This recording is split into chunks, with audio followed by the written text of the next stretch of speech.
Falar da coisa julgada para mim, mas vou falar de forma em pé. Falar da coisa julgada para mim é falar, na verdade, em estado. Não é? Falar em estado por quê? Porque quando se fala em coisa julgada, a gente está tratando, na verdade, de segurança jurídica. Não é? E segurança jurídica representa nada mais, nada menos do que o ideal do próprio Estado. Não existe Estado sem segurança jurídica. Se nós pararmos para pensar e para analisar, nós vamos verificar que a segurança jurídica está na base de todas as teorias contratualistas que forjaram o ideal de Estado. O que diz a Constituição? A Constituição, no artigo 5º, inciso 36, diz que a lei resguardará a coisa julgada, o direito adquirido e o ato jurídico perfeito. O que nós temos a partir daí? Nós temos a partir daí a verificação de que essa norma precisa ser interpretada de uma maneira lata. Quando o Constituinte disse que a lei não excluiria da apreciação do Poder Judiciário essas questões, ele quis dizer mais. Ele quis dizer o quê? Ele quis dizer que, na verdade, a lei, não só a lei, mas todas as normas previstas no artigo, na categoria, que estão categorizadas no artigo 59 da Constituição, todas essas normas categorizadas no artigo 59, o ato jurídico administrativo, o ato jurídico judicial, todas essas normas devem obediência à coisa julgada. Por quê? Porque não há Estado de direito que não haja... se alguém pudesse me ver um pouquinho, só um lencinho, por favor.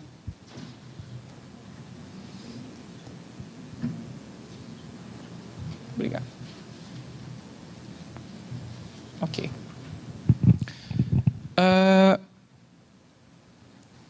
E não há.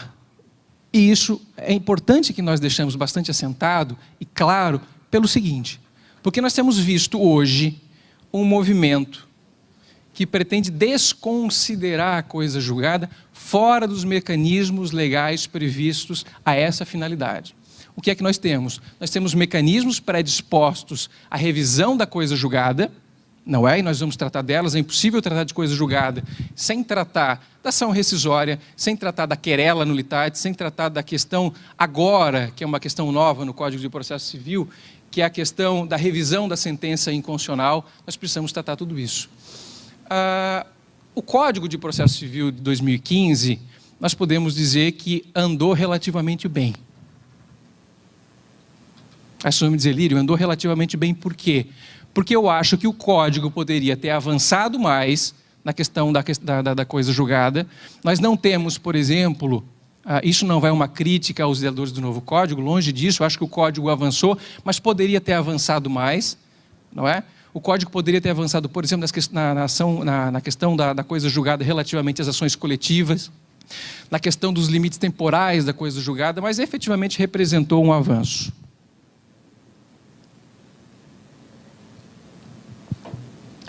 De qualquer sorte, a coisa julgada, a despeito de representar esse ideal de segurança jurídica, ela não foi muito bem tratada ao longo da história, pelo menos na nossa história jurídica. Se nós pararmos para pensar que nós temos uma norma na década de 40 que conceituava a chamada Lei de Introdução ao Código Civil, hoje denominada Lei de Introdução às Normas, se nós pararmos para pensar que aquele dispositivo dispunha que a coisa julgada era a decisão não mais sujeita a recurso, a gente vai ver o absurdo com que foi tratado esse dispositivo. Percebe? Coisa julgada como decisão não mais sujeita a recurso.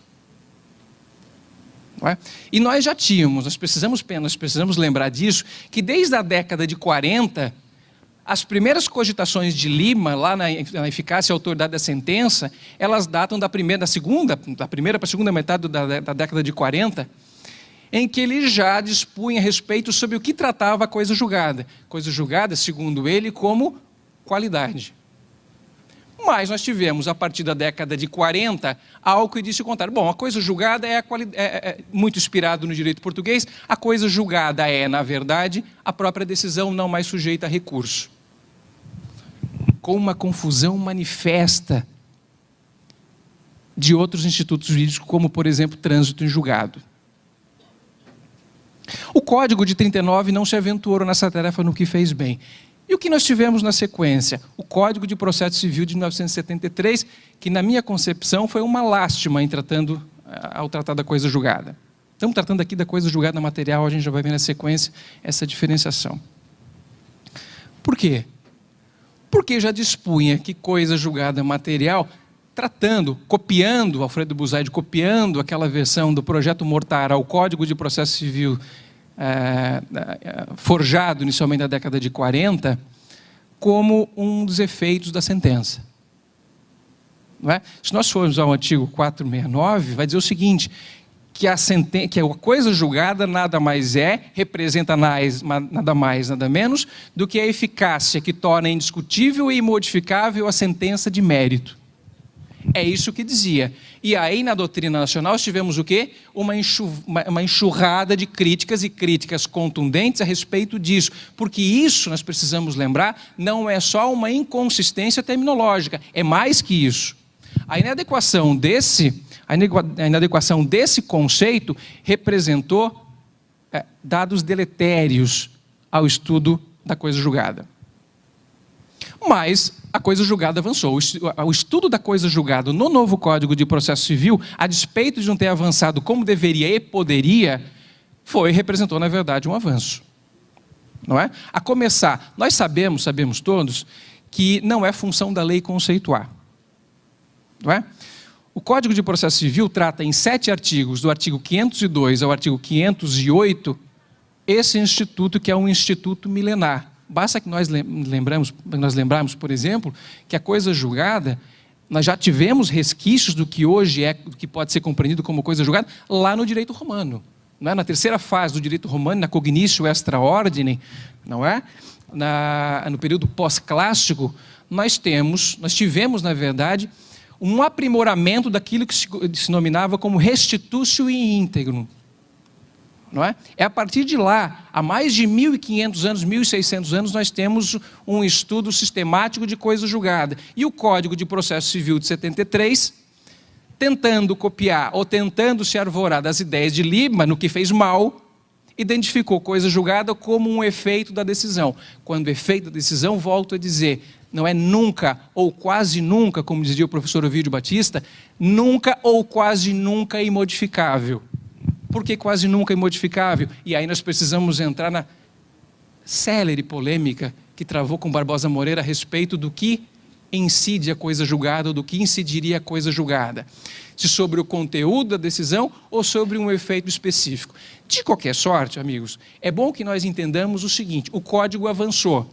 O Código não pretendeu entrar naquilo que seria o mais dificultoso para poder resolver. Diz o seguinte, olha, afinal de contas, é uma autoridade, como está disposto no artigo 502. Isso é fato.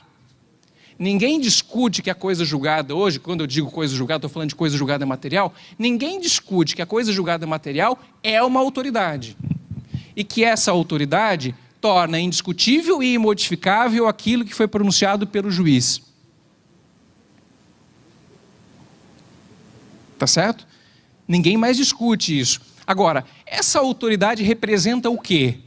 Ela representa uma qualidade, ela representa um efeito, ela incide sobre o conteúdo da decisão, ela incide sobre um efeito declaratório. Basta a gente lembrar, por exemplo, como eu disse, houve, e a coisa beirou quase para o lado pessoal, uma divergência gigantesca entre o professor Ovídio Batista e o professor José Carlos Barbosa Moreira. Para o professor Ovídio Batista, a coisa julgada recairia sobre o efeito declaratório da sentença.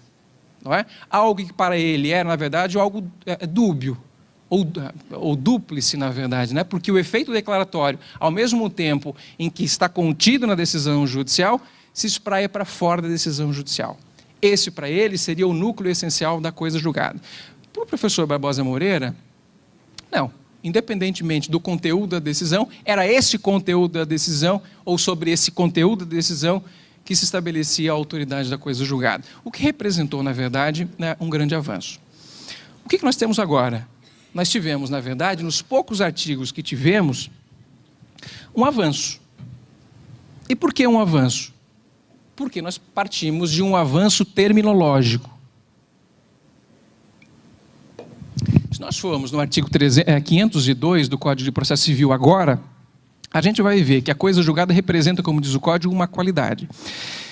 E nesse dispositivo, a bem da verdade, ele acabou para trazer para dentro da legislação algumas cogitações que a doutrina e principalmente a jurisprudência já havia estabelecido há algum tempo.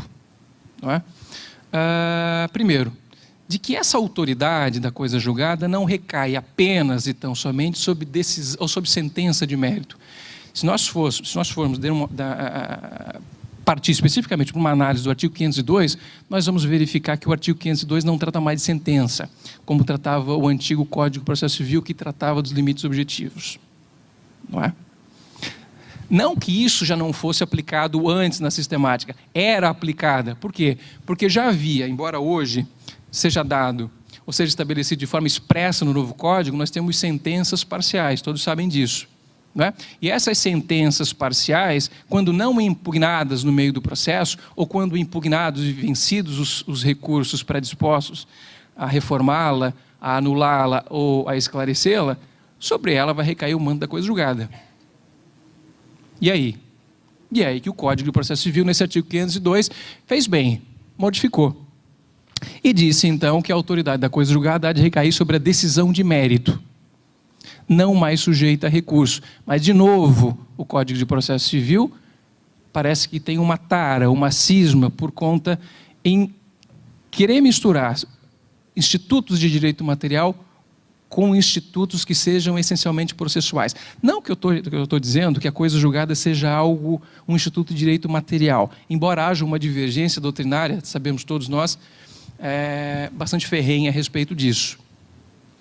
Mas, de qualquer forma, o que nós temos hoje é que os limites objetivos da coisa julgada se estabelecem sobre uma decisão, e uma decisão que não é mais necessariamente uma sentença. Pode ser, por agora, uma decisão interlocutória, pode ser uma decisão unipessoal do relator, nas ações originárias dos tribunais, por exemplo, pode ser um acórdão, não é? Na verdade, a coisa julgada pode estabelecer sobre um acórdão e não sobre uma sentença, basta ver isso.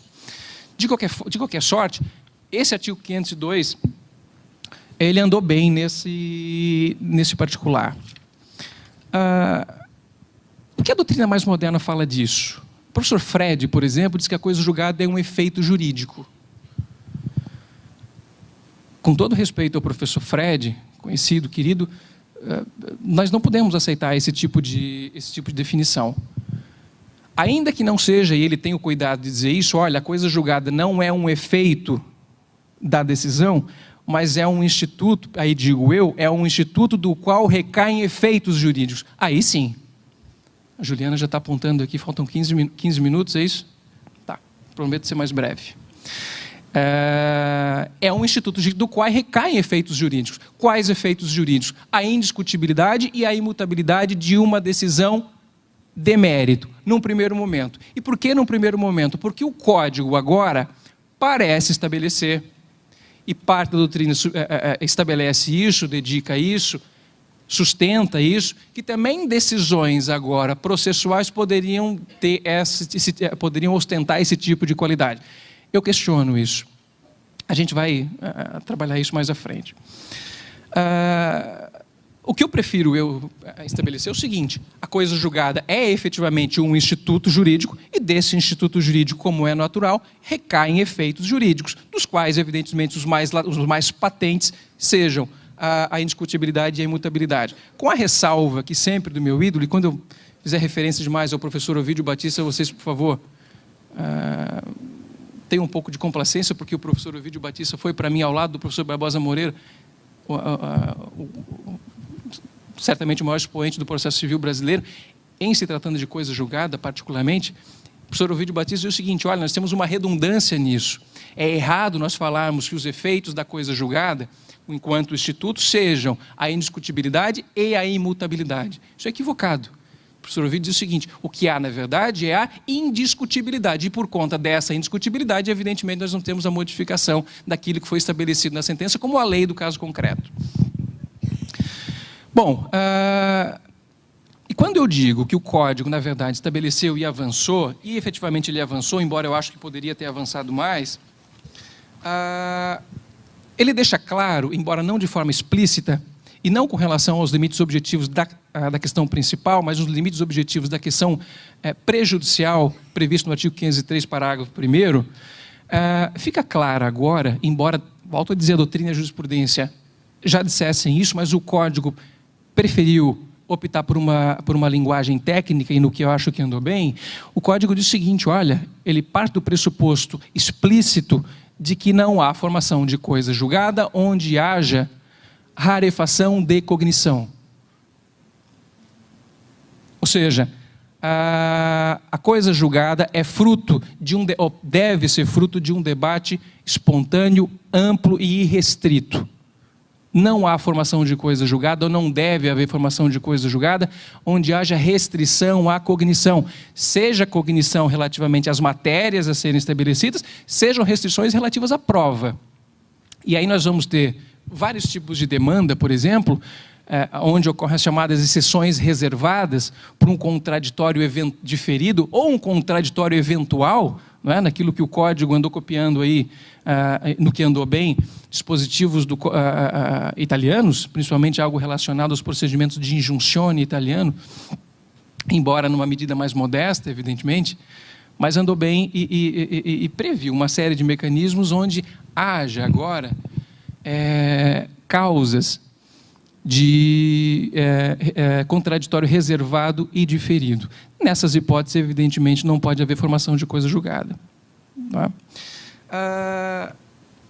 Quando a gente fala em coisa julgada, e é intuitivo isso, a gente precisa compreender, e todos os institutos que o cercam partem por conta disso, de que a coisa julgada se estabelece, ou algo que é mais evidente em relação a isso, são os seus efeitos positivos e negativos. Não é?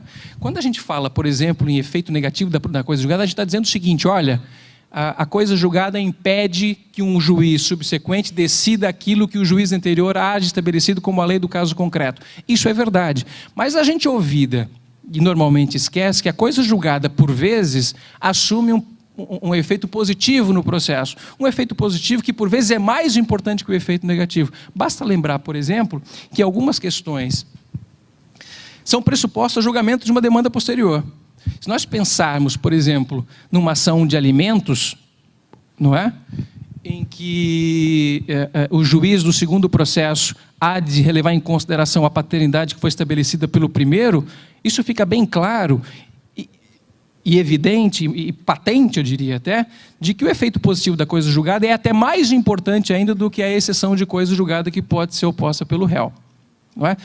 O Código, na verdade, esqueceu, eu acho que o Código, eu não sou um crítico do Código de maneira nenhuma, possa parecer, eu acho que o Código avançou, mas volto a dizer, poderia ter avançado mais.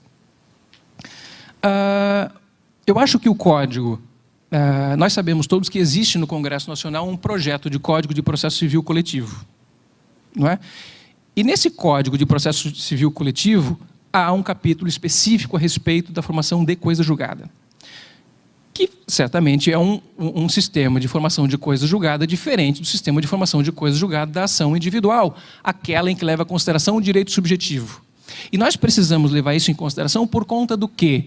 Por conta principalmente do Instituto da Substituição Processual. O Código de Processo Civil e a legislação que lhe acompanha, eu posso dizer que o Código é um deles, mas existe um microsistema no qual o Código gravita, põe a salvo a figura do substituído, e principalmente daquele substituído que não teve uma substituição adequada por aquele legitimado ao julgamento das ações coletivas, do qual posso citar, por exemplo, a ação civil pública. O Código, não é? No artigo 502 e seguintes, ele trata, na verdade, do sistema de formação de coisas julgadas chamado pro et contra. A coisa julgada não estabeleceu, por exemplo, um sistema de coisas julgadas segundo o eventum litis, ou segundo o eventum probationis, que nós temos, por exemplo, nas ações coletivas.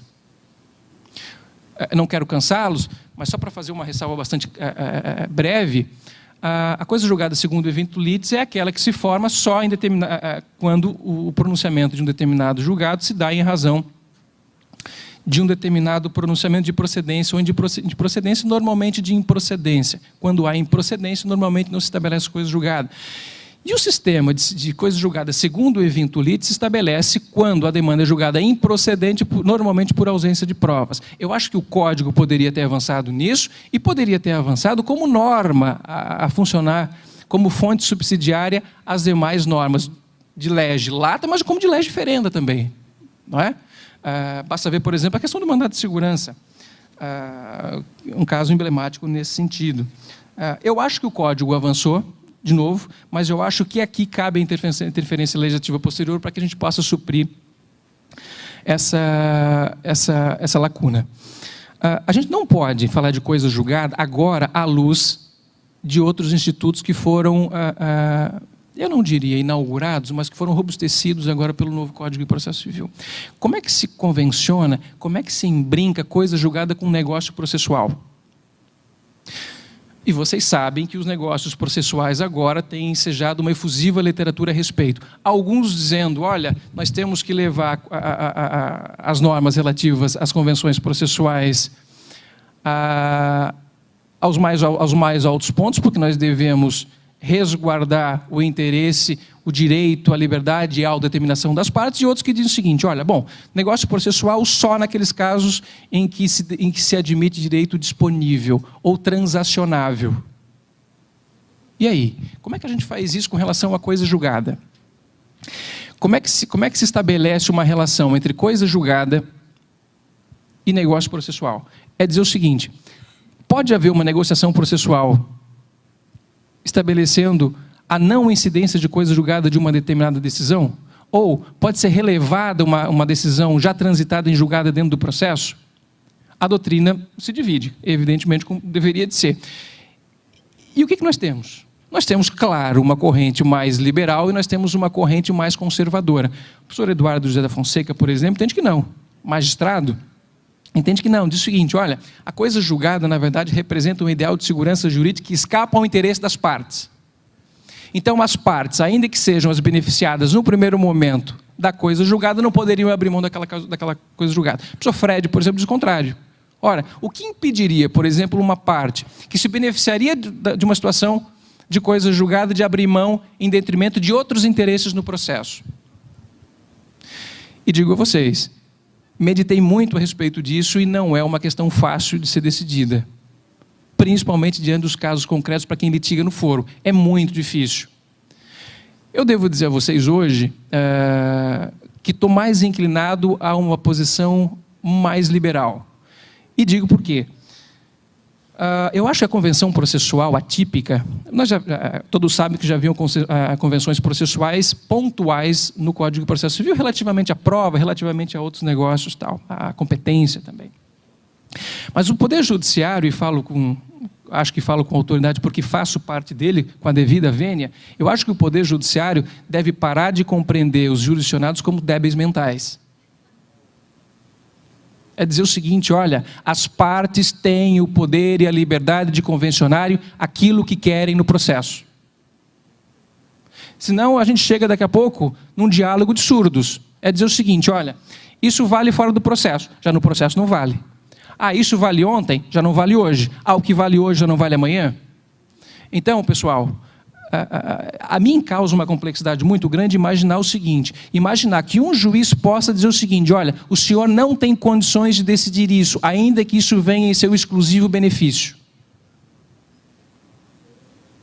E vejo colegas aqui, e com vários deles já debatemos a respeito disso, e eu acho que isso é causa, inclusive, isso fomenta, e nós devemos cercear com todas as nossas forças, esse tipo de manobra judicial. Ou seja, aquilo que foi celebrado fora do processo, que possa ter reflexo para dentro do processo, nós devemos cercear esse tipo de defesa. Porque isso é causa, inclusive, de inflação de demandas judiciais. Nós não podemos admitir isso. Nós temos que levar em consideração, estou vendo, Ju, nós temos que levar em consideração que a parte, salvo situações excepcionais, ela tem autonomia, ela tem capacidade intelectiva de decidir aquilo que é ou aquilo que não é mais interessante para ela dentro do processo. E o Poder Judiciário não deve se imiscuir nisso. Mas, porque isso, o que é pior ainda, isso vai de encontro ainda ao princípio da liberdade. E o princípio da boa-fé. O princípio da liberdade diz o seguinte, olha, eu tenho um direito disponível, eu tenho um direito que é transacionável, mas eu não admito que você faça uma transação, uma convenção processual que exclua uma situação que lhe seja mais favorável. É bom para ti, mas tu não tem condições de decidir se isso é bom ou se é ruim para ti. Esse é o sistema judiciário que nós queremos? Para mim parece que não. Eu acho que o código, e vejo autores bastante entusiasmados com relação a isso, tem trabalhado numa perspectiva de uma ampliação bastante ampla de possibilidade de negócio processual e outros nem tanto. E os que efetivamente têm tratado com uma medida mais restritiva partem, infelizmente, do Poder Judiciário. Eu acho que nós precisamos mudar esse tipo de mentalidade. Bom, certamente do Código de Processo Civil o que me chamou mais atenção foi certamente os seus limites objetivos. De ordinário, na regra clássica, né, os limites objetivos da coisa julgada recaíam sobre a questão principal debatida no processo. O que era a questão principal debatida no processo? Era aquilo que as partes efetivamente postulavam ao juiz. Eu dizia o seguinte, olha, eu fui vítima de um ato ilícito e requeiro uma indenização. Essa questão de declaração do ato ilícito e da declaração de ser devida a uma indenização era efetivamente a causa principal do processo. Esse era o objeto litigioso. Era sobre isso que se estabelecia a coisa julgada. E nós poderíamos, no sistema anterior, evidentemente, segundo o procedimento próprio, uma ampliação desse objeto litigioso, que se dava, evidentemente, pela ação declaratória incidental prevista, então, lá no artigo 5º e no artigo 35 do Código de Processo Civil. Ou seja, quando uma questão prejudicial cujo julgamento demandasse ou condicionasse o julgamento da questão principal, era necessário que se estabelecesse isso, ou com eficácia de coisa julgada, se deflagrada a ação declaratória incidental, ou debatida incidentalmente no processo, caso que, evidentemente, sobre essa decisão não cobria a coisa julgada. O que o Código fez no artigo 503? Superou isso. O Código superou. E disse o seguinte, olha, a questão processual, prejudicial, preliminar, pode ser debatida no processo, independentemente de ação declaratória incidental, e sobre ela pode recair o manto da coisa julgada. O que fez o Código? Foi se abeberar em fontes do direito anglo-saxão. Não é? Nós não tivemos, embora nós não tenhamos aqui com essa nova codificação um sistema de claim preclusion do direito americano, nós temos sim agora, com algumas reservas, aquilo que os americanos chamam de issue preclusion, ou seja, determinadas questões vão sim ser acobertadas pelo manto da coisa julgada. Com algumas ressalvas que não existem lá. Ju, eu vou te pedir mais um pouquinho, tá? Que é o chamado volume morto da minha explanação, pode ser? Como é que se faz isso? Bom, há restrições. Primeiro, diz o Código, parágrafo 1º do artigo 503, é necessário que essa questão seja efetivamente prejudicial, ou seja, o julgamento da causa principal não prescinda do conhecimento daquela matéria prejudicial. É dizer o seguinte, exemplo, alguém, por exemplo, vai a juízo e requer a cobrança de um valor materializado em contrato inadimplido. Muito bem, o réu pode, evidentemente, vir simplesmente negar esse fato. Defesa direta de mérito. Mas ele pode, evidentemente, apresentar uma defesa indireta de mérito, que todos nós sabemos, né? Quando suscita uma questão, um fato impeditivo, modificativo ou extintivo. Ele alega, por exemplo, que o contrato é nulo, ou que a assinatura lançada no contrato é nula. Essa é uma questão prejudicial? Claro que é uma questão prejudicial. Porque o juiz não vai poder dizer se o autor tem ou não tem razão, se antes não verificar se aquele contrato é nulo ou não é nulo.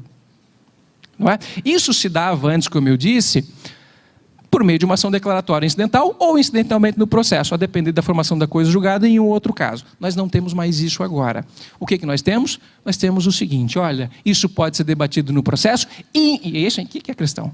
A doutrina coloca, e a doutrina quase que majoritária tem entendido isso, independentemente de pedido de quaisquer das partes. Ou seja, a coisa julgada vai se estabelecer sobre a questão prejudicial independentemente de pedido. Mais ainda, diz a doutrina, essa questão pode ser levantada inclusive de ofício pelo juiz, desde que observe, claro, o artigo 10 lá e dê oportunidade às partes para se manifestar. A questão é, ela tem que ser prejudicial. Segundo diz o Código, tem que haver contraditório prévio e efetivo. E aí é que vem a questão. O que se considera contraditório prévio e efetivo? Bom, será que tem que ter havido efetivamente debate sobre aquela questão? Tem doutrina dizendo que sim. Sofré diz que sim. Eu digo o seguinte, imagina no nosso exemplo, no exemplo do contrato, que o autor silencia a respeito dessa manifestação do réu a respeito da nulidade do contrato. Ele simplesmente ignora isso. Aí vocês vão dizer o seguinte, bom, se ele não se manifestou e não é questão de prova técnica, Lírio, evidentemente o juiz vai ter que o quê? Vai ter que acolher aquela exceção e vai ter que julgar improcedente o pedido? Numa situação normal, sim, só que tem o Código agora no 503, parágrafo 1º, inciso 1º, diz o seguinte, não, inciso 2º, vai ter que ver contraditório prévio e efetivo. Ou seja, será que vai ter que haver debate a respeito dessa questão? A mim parece que não. Sem querer entrar no caso, ou no debate, se o contraditório é um direito ou é um dever, e aí eu precisaria me estender muito mais para que a gente pudesse estabelecer um conceito elementar a respeito de contraditório, mas me parece que o inciso 2º se contenta com a possibilidade de a parte ter debatido aquela questão em juízo. Ocorrida essa possibilidade, assume-se a possibilidade de formação de coisa julgada sobre aquilo. Preciso de mais. Ju, me dá mais 5 minutinhos que eu termino, tá? 2 minutos, tá. Subsiste a ação declaratória incidental? Percebe, a unidade do sistema pressupunha que não houvesse exceções a isso. Mas o Código de Processo Civil não cuidou dessa tecnia, foi atécnico. Por quê? Porque nós temos questões incidentais que devem ser manejadas por ação declaratória incidental por meio da ação declaratória. Por exemplo, lá no artigo 340, o que nós temos? No artigo 340, nós temos ainda a possibilidade dessa ação declaratória incidental para falsidade de documento. Nós temos ainda o quê? Esse duplo sistema. Se a parte não requerer como questão principal, não vai fazer coisa julgada.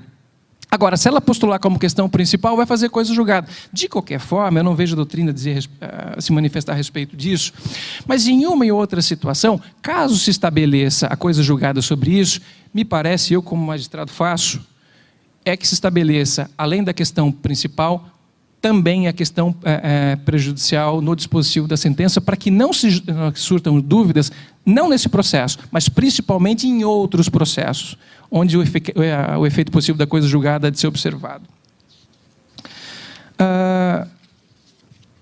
Bom, eu não posso, só para terminar, eu não poderia deixar de dizer a respeito de meios de controle da coisa julgada, né, do qual, evidentemente, a ação rescisória é o emblema mais evidente. Aqui sim, o Código de Processo Civil avançou e avançou bastante no que toca a esse meio de controle. Eu não vou cansá-los e dizer que a coisa julgada é uma ação desconstitutiva, com prazo decadencial de 2 anos, tal, nada disso. O que importa é o seguinte, hoje nós temos a possibilidade de decisões parciais que transitam em julgado. E a questão que se colocava antes do Código de Processo Civil atual era o seguinte, qual é o prazo para ação rescisória quando eu tenho decisões parciais transitadas em julgados dentro do processo? Nós tínhamos o Código de Processo, nós tínhamos uma súmula do Superior Tribunal de Justiça, a súmula 401, diz o seguinte, olha, o prazo para ação rescisória é o prazo de 2 anos que deve ser contado do trânsito em julgado da última decisão dada no processo. Essa posição ela era duramente criticada. O professor Barbosa Moreira tem um texto primoroso a respeito disso, Pontes de Miranda também, e era de se esperar que o Código de Processo Civil inovasse nisso. O Código de Processo Civil não inovou. O artigo 975 diz que o prazo é de 2 anos, contados da última decisão do trânsito em julgado. E aí alguns doutrinadores, para salvar esse dispositivo, salvar entre aspas, dizem o seguinte, bom, o Código estabeleceu o prazo final, mas não estabeleceu o prazo inicial. Se não estabeleceu o prazo inicial, automaticamente eu posso, por ter várias causas coisas julgadas dentro do processo, eu poderia atacá-la sucessivamente dentro do processo. Até porque, parem para pensar o seguinte, olha, se a decisão transitou em julgado, e aquela decisão transitou em julgado já é passível de execução, qual é o motivo de nós impedirmos, por exemplo, o prejudicado de ajuizar uma ação rescisória? De eventualmente obter uma tutela provisória nessa ação rescisória? Não tem sentido. Eu creio que a jurisprudência vai evoluir nesse sentido e tenho a impressão que vai se admitir aquilo que impropriamente se coloca como coisa julgada progressiva. Eu prefiro chamar de coisa julgada sucessiva. Não é? Que a coisa julgada vai se formando, não uma que vai se formando, mas várias coisas julgadas que vão entre elas se sucedendo. Para terminar mesmo, Ju, para terminar, nós temos aqui a questão e o código aqui eu acho que pecou com relação aos limites temporais da coisa julgada, lá no artigo 505. O artigo 505 diz o seguinte, e aí, é engraçado, senhores, isso passou acentuado quase como um mantra na doutrina e na jurisprudência, nos seguintes sentidos. Nas ações de trato continuado, do qual a ação de alimentos é certamente o emblema mais evidente, não há formação de coisa julgada. Nada mais falso que isso. O código manteve o dispositivo do código anterior, diz o seguinte, olha, havendo modificação de direito ou modificação de fato pode ser revista a questão estabelecida na sentença anterior. Como se justificasse que não houvesse coisa julgada naquela primeira decisão? O professor Ovídio Batista briga feio com isso, e briga com razão. Por quê? Porque se estabelece coisa julgada assim. Quando há modificação de fato, modificação de direito, o que há, na verdade, é uma modificação de causa de pedir. E como nós temos ainda hoje, ao que me parece, um tríplice aedem, como diriam os romanos, né, uma tríplice identidade com relação às demandas, o que se decide numa demanda dita revisional nada mais é do que uma outra demanda que há de estabelecer-se uma relação jurídica completamente diferente daquela que foi estabelecida no primeiro processo. Acho que o código poderia ter avançado. Não avançou.